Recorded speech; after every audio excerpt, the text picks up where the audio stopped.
मेरा सादर नमन। मैं स्वयं को गौरवान्वित महसूस कर रहा हूं आज के इस कार्यक्रम का हिस्सा बनते हुए। साहित्य के क्षेत्र में, विशेषकर कविता के क्षेत्र में, पन्ना त्रिवेदी जी ने अपनी एक विशिष्ट पहचान बनाई है और उनका नाम किसी परिचय का मोहताज नहीं है। जितनी बार भी उनकी रचनाओं से गुजरता हूं, उतनी बार बड़ी शिद्दत से स्मृतियों के कैनवस पर जिंदगी के तमाम रंग झिलमिलाते हुए दिखते हैं। मानवीय संवेदनाओं से ओतप्रोत पन्ना त्रिवेदी जी का व्यक्तित्व और कृतित्व दोनों ही पाठकों का ध्यान आकर्षित करते हैं। पंख में बारिश कविता संग्रह की कविताओं में कठोर अनुभव और सच्चाइयों से लबरेज बिंब कविता में धीरे धीरे ढलते और पिघलते हुए एक आंतरिक संगीत की सृष्टि करते हैं। मानवीय अनुभवों के साथ साथ मानव और प्राकृतिक दुनिया के अलग अलग पड़ावों के मार्मिक अनुभवों, प्रसंगों को उभारने वाले ये बिंब उनके कविता संग्रह की असली ताकत हैं। आमतौर पर कविताओं के साथ अक्सर ये दिक्कत आती है कि वह कवि के लिए जितने सहज और गहरे अर्थ वाली होती हैं, पाठकों को उच्च सहजता से समझ नहीं आ पाती। लेकिन पन्ना त्रिवेदी का यह कविता संग्रह पाठकों को अपने साथ गहराई के हर स्तर पर हाथ थाम ले चलता है। संप्रेषणीयता के स्तर पर खरी उतरती ये बेहद संवेदी और सुखद कविताएं हैं। व्यवस्था संबंधी शिकायतें अक्सर ही बहुतों के मन में दबी रहती हैं, पर हर कोई उन्हें संपूर्णता के साथ दर्ज नहीं कर पाता। पन्ना त्रिवेदी ने समकालीन राजनीति, व्यवस्था तंत्र और नैतिक मूल्यों पर बहुत सादगी से लेकिन बहुत सूक्ष्म सवाल उठाए हैं। उनका आक्रोश, टीस, गुस्सा और दर्द पाठकों को बेहद अपना सा लगता है। यही कारण है कि वह बेचैनी और छटपटाहट कविताएं पढ़ते हुए हमारे भीतर भी बहुत गहराई तक महसूस होती है, जो कि कवि के मन में रही होगी।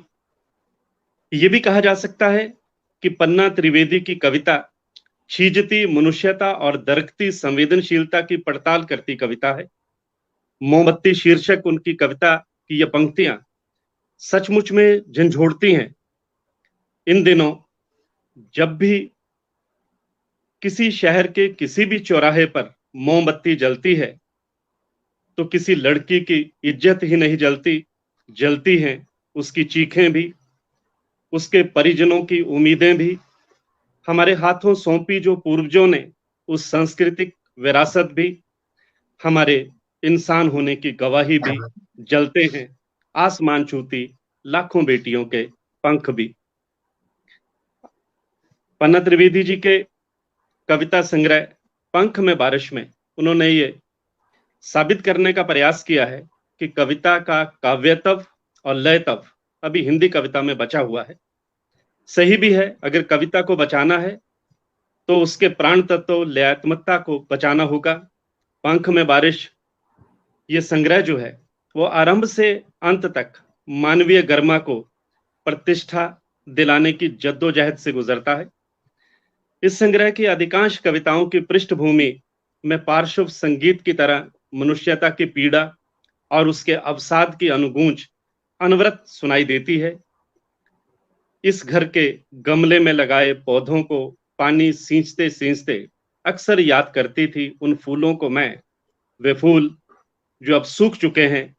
उस फूल में छिपे रंगों को ढूंढने के लिए मुझे मोतियाबिंद के चश्मे नहीं चाहिए।